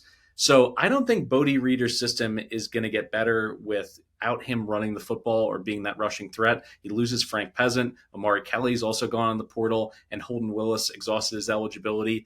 I don't necessarily see the dynamic playmakers for this offense to take even a half step forward. Defensively, it's supposed to be Mason's calling card, right? Well, they were bottom 20 in just about every key category you can care about. Scoring, total defense, takeaways, havoc, red zone, third down D, all of it. So where's the optimism in your opinion? Because the schedule at Wisconsin, at Nevada, they do avoid UTEP and Liberty. I'm high on both of those teams. But the closing is FIU, Western, at home against Sam Houston, at New Mexico State. Doesn't scream a 3-1 finish, and I think that's what you're going to need to get to 5 or 6 wins. So can you find 5 wins? You're a little bit more bullish on the Blue Raiders than I am. I am. Early in the spring, I took a mispriced future on Middle Tennessee. They were 25-1 to win the conference. I thought it should have been closer to 16-1, so I put a little play in there. But I think that we have an opportunity for Middle Tennessee to see some significant improvement along the offensive and defensive line and in the linebacker room. And they're going to have to, because when they were bad last year, they were absolutely atrocious. They really needed to battle back against FCS Tennessee Tech, who plays in the bad. Ohio Valley Conference in FCS. It was really ugly in non-conference games against Mississippi, Duke, and Memphis, and in Conference USA play, the offense, while they continued to fight, the defense really gave up a ton of yards and just could not get stops. I think the optimism is that they're in the second year of the system. There are some pieces that you could see develop here in Nicholas Vadiato's senior season in Murfreesboro. I like the running back Middlebrook. I think he could develop. They also bring in Ricky Hunt from Ohio, who could provide some pop in the running back room. I think the receivers have some pretty decent size with Butler, Carter, and A.J. Jones coming in, and Cameron Lacey is pretty shifty and provides a little bit of stretch the field ability there. So there are some pieces that could manifest themselves into a little bit more offensive production. I think that the offensive line continuity, there's a chance. I think that, with a little bit more experience and the returning pieces along the offensive line that they have from last season, there is some optimism that that group can get better. And they'll have to be, because they surrendered 30 sacks last season, and it seemed like Vadiato was just constantly running for his life game in and game out. So I think we'll get some marginal improvement with the offense, and we'll have a little bit more pop in the skill room, something that was missing last season, save for Amari Kelly, who was a great receiver for Middle Tennessee. Defensively, we're going to get experience in the two deep. We're going to have some key pieces returning at all three levels. We've got Bynum coming back for at the DN position, who was a pretty decent player for them last season, along with DeMonte Smith and Shakai Woods. The linebacker group returns 3 seniors. There was a couple transfers from P4 that are coming down that I think will be okay in this defensive scheme. The secondary, it stunk last year. I mean, there's no two ways around it. They surrendered 67% pass completions with 27 passing touchdowns allowed to just 5 interceptions. So the defensive secondary is really going to have to be a unit that steps up and produces more, both against the pass, forcing more turnovers, just having more impact plays provided. So we'll see if that manifests itself out. But I think that there's some talent, and there's a reasonable plausibility that this offense and offensive and defensive trenches takes a bigger step this year in year 2 under Derek Mason. Now, as far as the schedule is concerned, I think they have a winnable FCS opponent in Austin Peay. They will not win against Wisconsin. They go to Nevada, who I'm down on, and they play Marshall, who you are down on, and I'm down on as well. So I don't see either one of those as unwinnables. In fact, a 3-1 non-conference record is something I would not be shocked by. I would not consider their conference opener at Kennesaw State as unwinnable, nor would I consider their they host Missouri State after a bye on October 8th, and I also wouldn't consider that game to be unwinnable. They get Jacksonville State, who's descending. They get FIU at home. They go to Sam Houston State, who's a descending transitional program that's going to have a lot to figure out. And they close their season at New Mexico State. That's one of the harder jobs in the country to produce a roster at, with recruiting and re-recruiting your own people and all the talent influx that they don't have there in Las Cruces. So, yeah, I mean, I see 10 games that are winnable. I see a team that's going to have a lot of shots on goal. You'll have a coach in the second year of their program that is looking to kind of make that next level jump. And while I don't think this is the best team in the conference by far, I definitely put them in that group with UTEP, FIU, to where there could be some pieces that fall together, and this Middle Tennessee State group could rattle off some wins in conference play and kind of be in that upper half of the standings. I don't think bowl game eligibility is out of the question at all for this unit. When I was doing my spring preparation on Middle Tennessee, I was completely assuming that their regular season win total was going to come out 5.5. It didn't. It opened 4.5. And so I've been waiting for this show to talk about this, but I played their regular season win total over 4.5. It's -148. And I think there's a great chance that this group gets to 6-6. I'm not going to necessarily say that I'm going to call for them to win the conference, although that future was mispriced, so I just took a little bit of pizza money on it or whatever. But yeah, I think over 4.5 is a play on this group, and I think we'll see a little bit of improvement with Middle Tennessee State and a much better looking top to bottom roster than what we saw last season in Murfreesboro. Planting your flag on the Blue Raiders. I'm looking forward to some head-to-head T-shirt bets throughout the season when we get into conference play, because we'll see. I mean, we'll see who emerges as offensive weapons if they exist. There weren't a whole lot of signs of life for me from what I saw on the field. Obviously, college football, that's what you do in the portal, how you reorient your offense and defense in the offseason. So we'll see if Derek Mason can pull a rabbit out of his hat. I disagree, but I mean, that's the beauty of it. We're going to get to see live bullets flying in just a couple weeks, and all of a sudden, all these spreadsheets and predictions go out the window. We'll get back to that. What we need to talk about right now are the final two teams in Conference USA, the bottom of the barrel. I don't know. I'm going to mix it up here. Let's go Kennesaw State first, the Owls. 2-10 last year, 2-6 in conference play. They knocked off Liberty. That was really the shocking win of the year in the conference. And then, in my opinion, they unfairly fired Brian Bohannon, which went over like a fart in church with the alumni, although our producer, Matt Mitchell, thinks that he deserved to be fired because of his time management issues. He's getting sent to the James Franklin cell block of the time management prison there in his own mental palace that he's created. Mitchell hates when coaches screw up the clock trying to run things out, or, the 2-minute drill. So Brian Bohannon at least has one hater in the BBOC universe.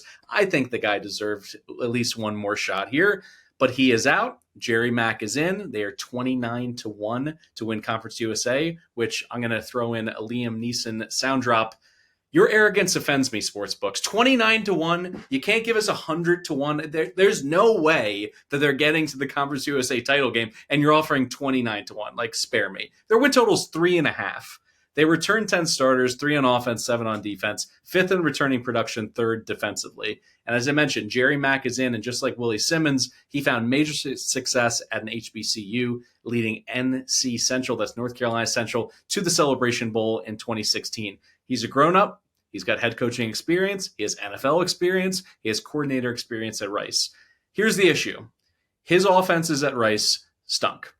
Dexter Williams comes in, from Georgia Southern to maybe bolster this passing attack that's going in a totally different direction, throwing away all the option principles that were left over from Bohannon's tenure. But this offensive line could be really bad in pass pro, and I think that's going to hurt Williams and really curtail any opportunity for him to make some hay this year, even in conference play. Defensively, yes, you got a ton of experience, but that comes from a defense that finished outside the top 100 in scoring, total D, havoc, you name it. So I think they have a higher floor on the defensive side by Conference USA standards. I would be shocked if they were truly a bottom 10% defense.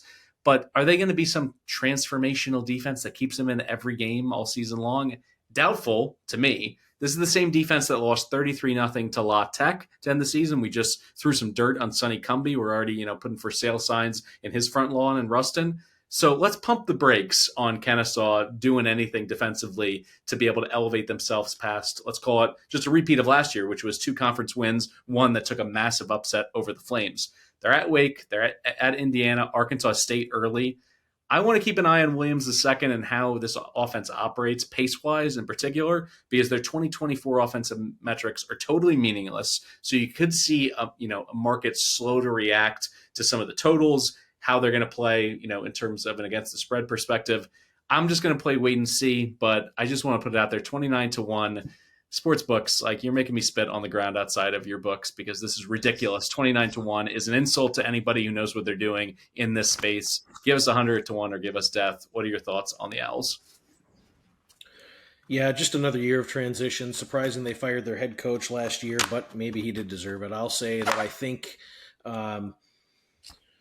it's just going to be real interesting to see them fully migrate away from the triple option offense, which then morphed into the inverted pistol option, and now it'll be a more traditional set. They want to go fast. They believe that Dexter Williams is the guy to get them where they need to go.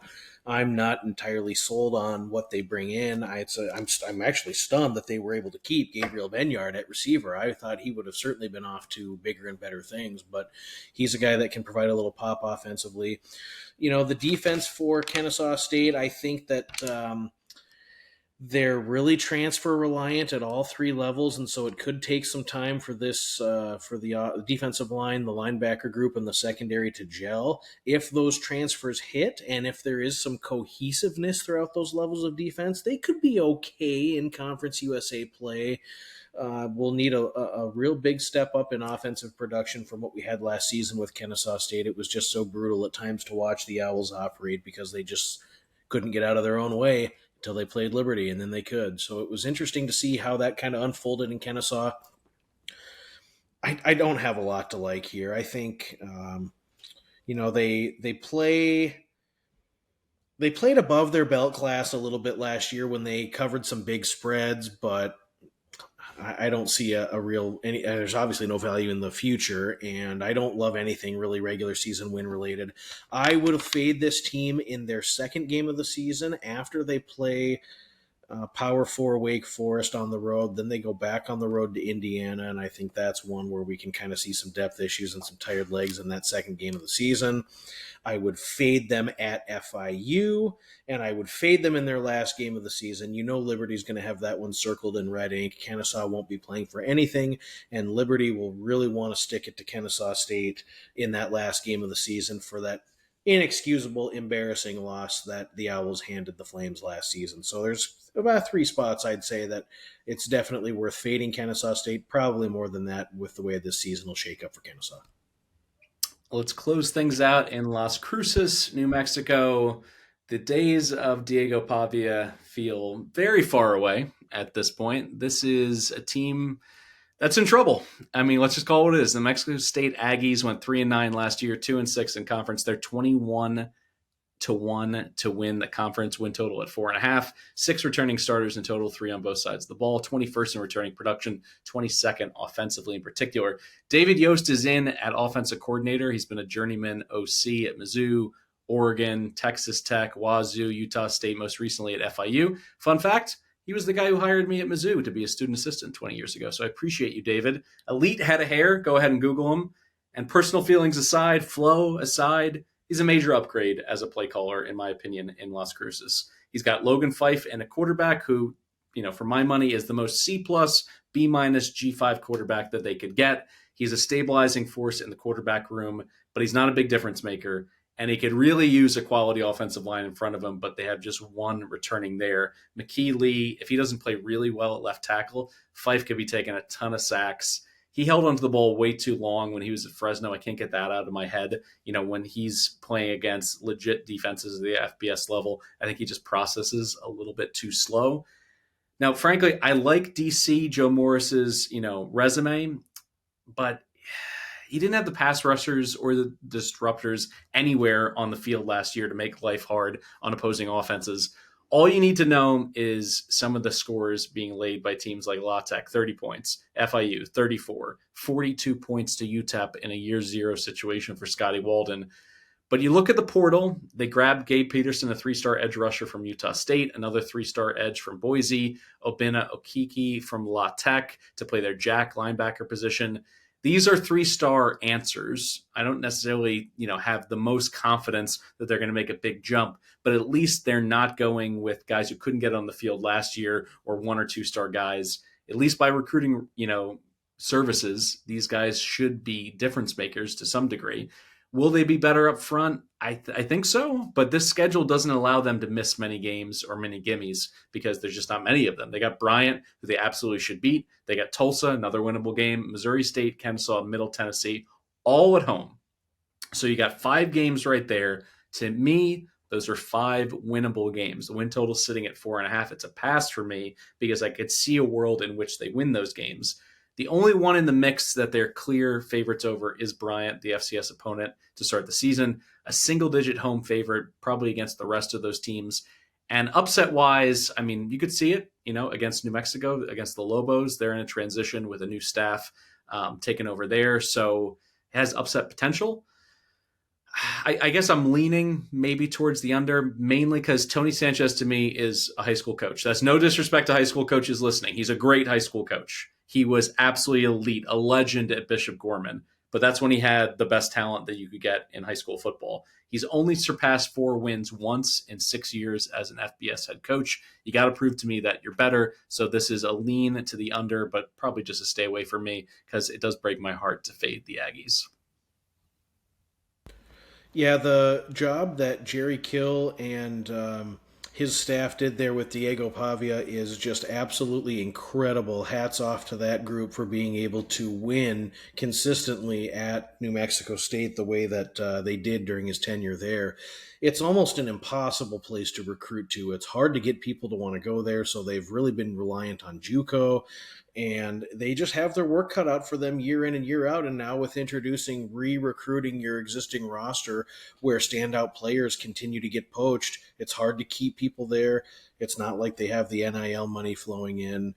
And so it's just a transient team that's constantly going to be battling all of the challenges that are concomitant to playing at the G5 level of college football. So for this particular 2025 version of the New Mexico State Aggies, I think Logan Fife is just kind of a stopgap. I was never wowed by what he did at Fresno State. Even at Montana, he was really never asked to carry the torch, so to speak. So it was just kind of one of those C- type of quarterbacks that they went out and plucked. You could make a case that in 2024, there was no worse quarterback play at the FBS level amongst any teams than what we saw from New Mexico State last year, including Parker Awad, who's battling for the starting job this year. I think the receiver room, they're very excited about at New Mexico State, and the reports out of, at least out of spring practice, was that they've got some dudes that can really make some plays at receiver, so we'll see if that comes to fruition.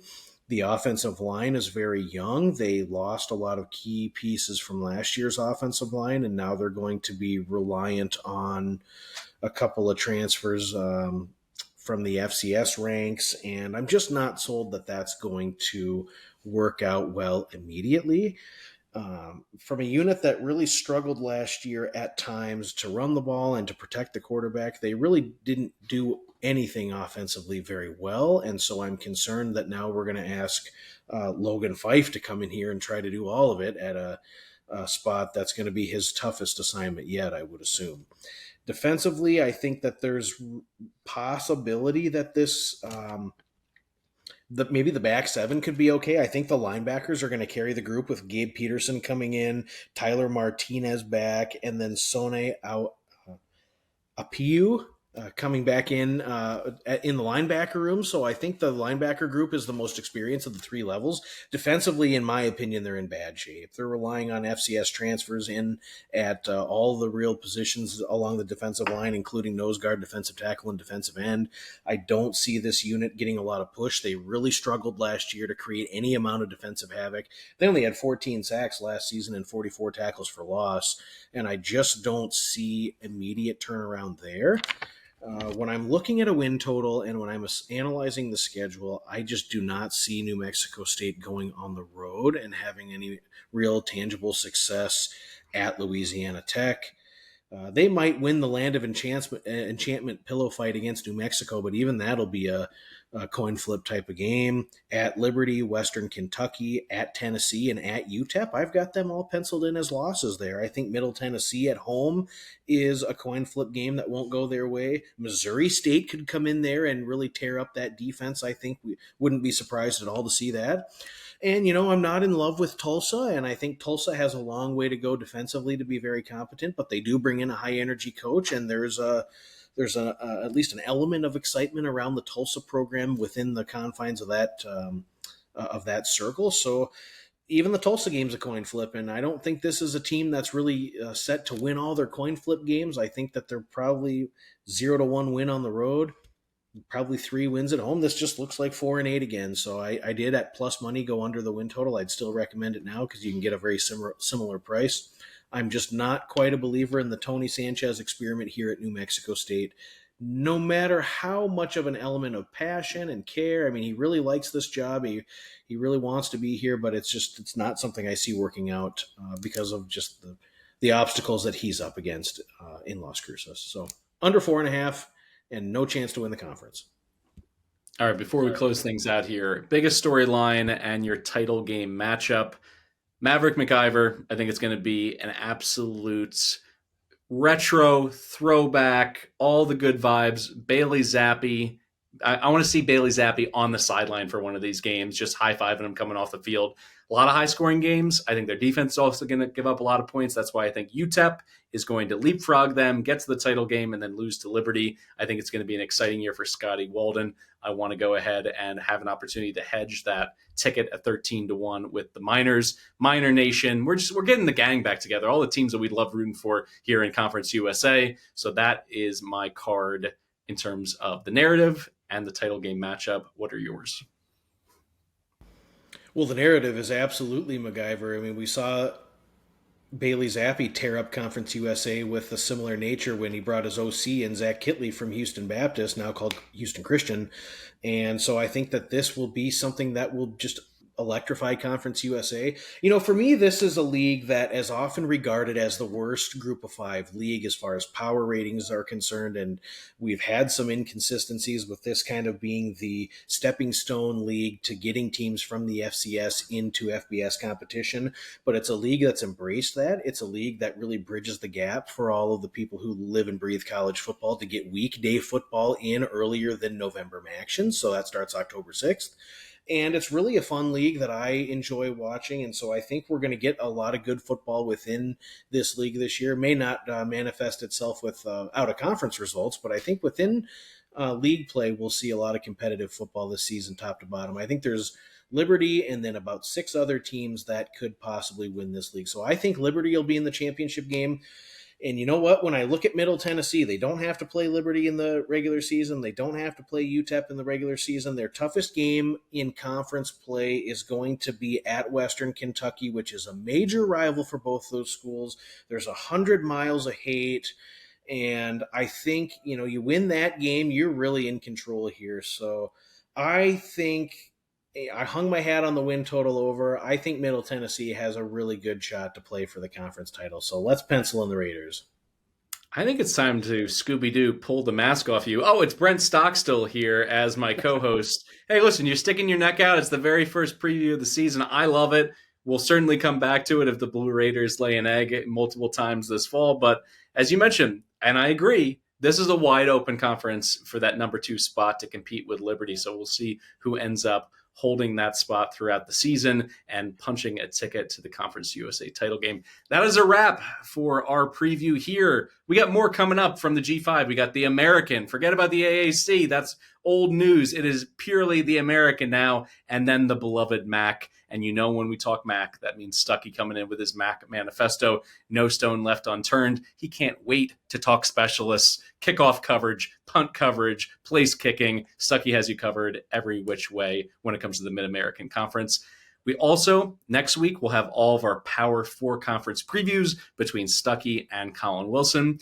And then we got something really exciting on tap. We got a live show. That's right. Week 0. Come join us in Chicago. Joe's on Weed at 11 a.m. We are going to be watching Farmageddon, K-State and Iowa State roll on through. You can meet Stuckey, Colin Wilson, myself. Duck's going to be there. The drinks are going to be flowing. The whole crew. We're going to have a great time.